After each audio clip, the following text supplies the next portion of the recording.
Good morning, good afternoon, good evening, Blue Marble Riders, wherever you are. We are off somewhere on a trip, 2-up today.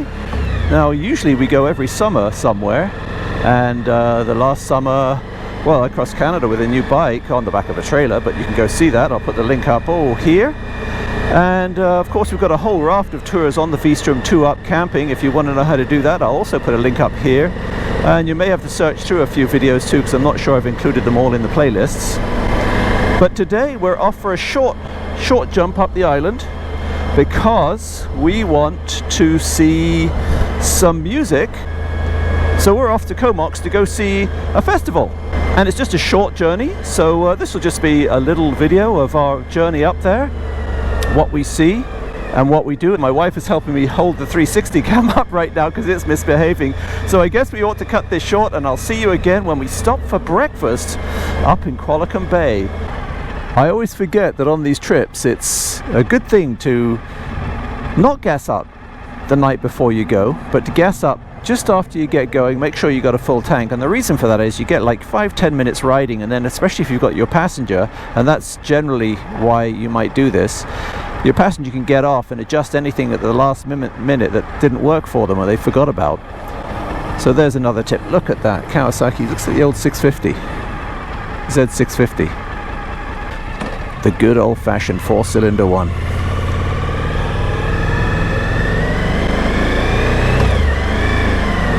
Okay, this is Parksville, and to tell you the honest truth, I'm having trouble adjusting back to a horn and indicator in the right place. The Goodsey has the horn on top of the indicator.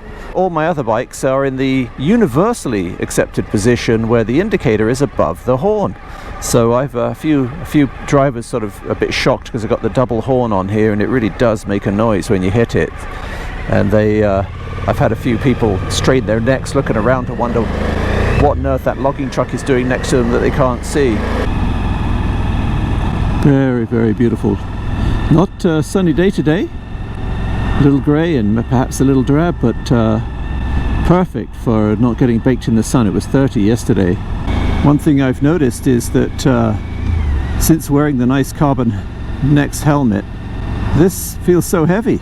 Yeah, now admittedly it's got the GoPro strapped on the front here, and a bunch of mounting hardware, and also a intercom and some speakers inside the helmet, etc. But this feels like it is a lead weight on my head compared with that carbon helmet. I don't think I'll ever get a non-carbon helmet again if I can possibly afford it, especially when they're coming down in price like that Nex is incredibly cheap. See the review up here if you're interested. Alright, off we go, Qualicum Bay, and breakfast 11 kilometers away. We can do it. See you in a minute. Okay, so here we are in Qualicum Bay, and grub is soon coming to the Sandbar Cafe, a recommended stop. It's open on the Sunday of a bank holiday weekend and looks fairly busy.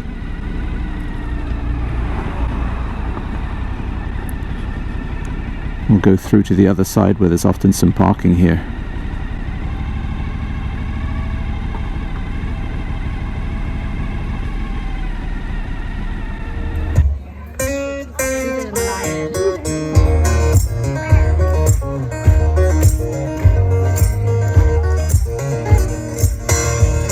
All right.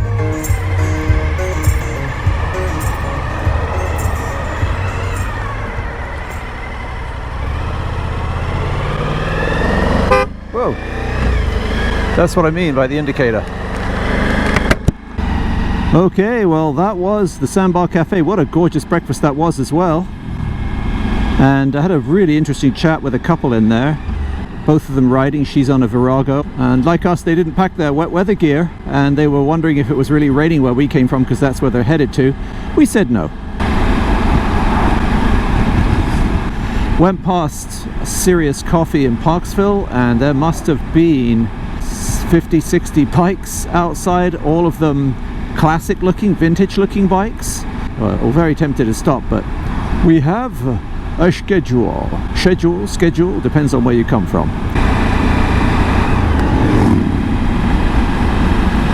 There's the old ski rental place. Whenever I used to go to Mount Washington when I was much younger, I used to rent my skis here. And there's an old golf sign now. A lot of people watching in Europe, you'll think nothing of it, but golf does not exist in North America anymore. So, and I know it's highly twinned with motorcycle racing and F1. Williams currently run it right now, the logo, the sponsorship, but that's the only golf sign I've seen here since 1990-ish.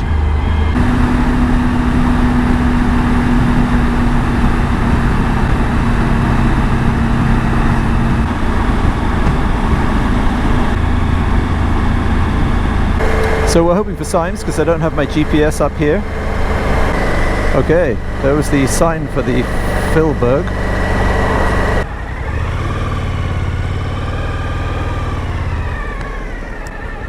Hiya, is there any chance of any motorcycle parking in there? I'm not sure exactly, but I think there's probably some way down at the end. Okay, thank you. Yep.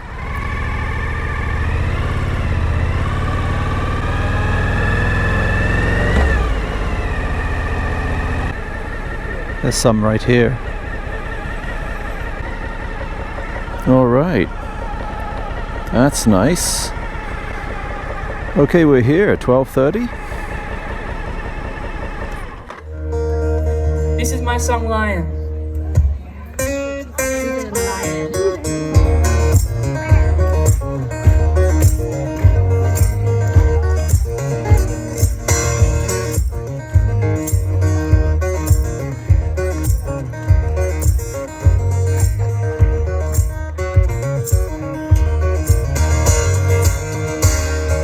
I've been living like I don't care.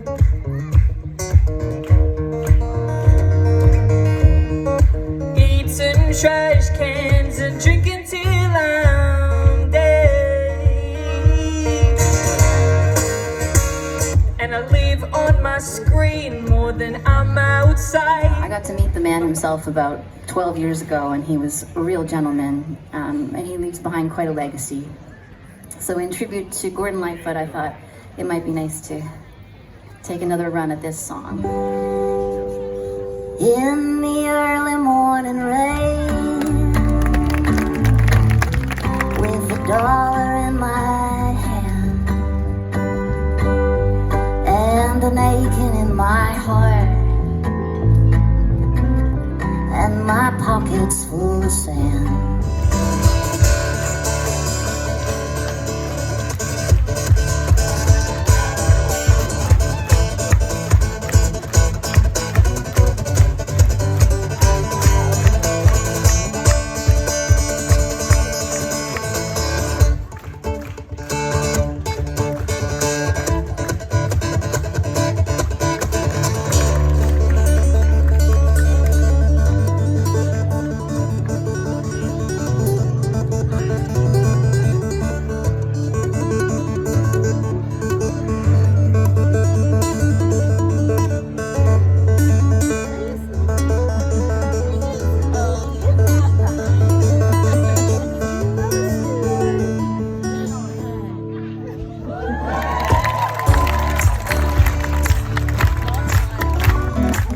We're living in this beautiful disaster we call life.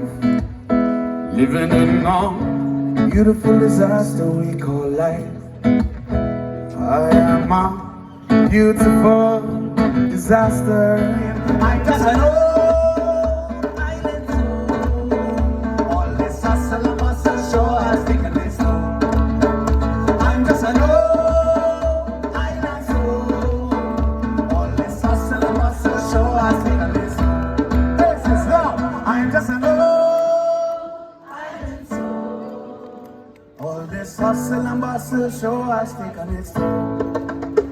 I'm just an old island soul. All this hustle and bustle sure has taken its toll. One more time we sing it up. I'm just an old island soul. All this hustle and bustle sure has taken its toll. Blessings and love, Filberg Festival. Thank you so much. I am KLIM Hart. This is Red Clock.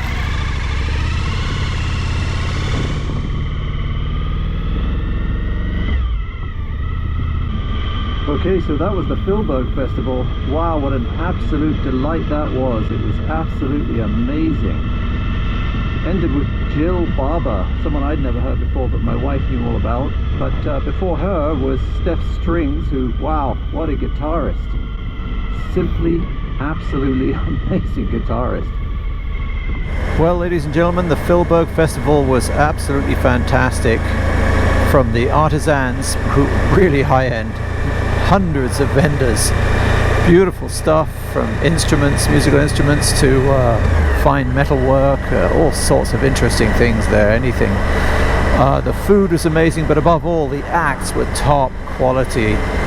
Absolutely loved everything that I saw, apart from one band, but I won't name them, just because it wasn't my sort of music. They were a bit sort of shoegazery, as in they looked down the whole time. They were really too cool to be there. They didn't really chat with the audience. No one got up and danced or moved or anything. It was a universal sort of feel. It just didn't fit the venue. They were too good for it. Apparently they've been coming for many, many years. You'd think that they would know how to get on. Perhaps that's part of their act, but when they did talk, it was just about themselves. Never a question for how you're doing or interaction with the audience, but everything else there, including Jill Barber, who ended it up. Steph Strings, look her up, Australian artist, what a guitarist, absolutely amazing. And then Hart, holy crow. I'll put some of those up for you if I haven't already, and you can take a look. I won't be monetizing this video because it would be pulled down immediately for the small snippets of musical content that I put in it, but for me it's worth it just for you guys to experience it. It was $30 for the day, but if you want to save some money, then next year what we're going to do is become members for a year. You pay $30 membership fee and you get all 3 days free, plus you can go to the Filberg Park anytime, get tours, etc, etc. So yeah, just amazing. And to round it off, what a beautiful, beautiful summer's evening. Absolutely gorgeous. Couldn't have been better. Lovely way to finish with a bike ride at the end of the day. I didn't see any other motorcycles there, so come and join me next year. The parking for motorcycles was excellent. We didn't have to go 3, 4, 5 kilometers away and get the shuttle and pay $5 per person to get there. I just, as you probably saw, asked the guy and said, hey, is there any room for a motorcycle up there? And it's basically, that's where the artists all park and the vendors. And he went, yeah, I think you'll find a place right at the end there. And sure enough, we did. 150-meter walk and we're in the gates. Amazing. Anyway, thoroughly enjoyed it. Hope you did too. The BlueMarbleRider out once again. Thanks for watching, everyone. If this is the first time you've watched, please consider subscribing. I do motorcycle reviews, motorcycle-related product reviews, off-road and on-road vlogs, as well as tours. Even though I'm not the most diligent poster, don't forget to follow me on social media. That's Instagram, Facebook, and Twitter. And to like. And especially, I'm begging you here, folks, subscribe. And don't forget to click the bell so that you're notified whenever I release a video. This is the BlueMarbleRider, out.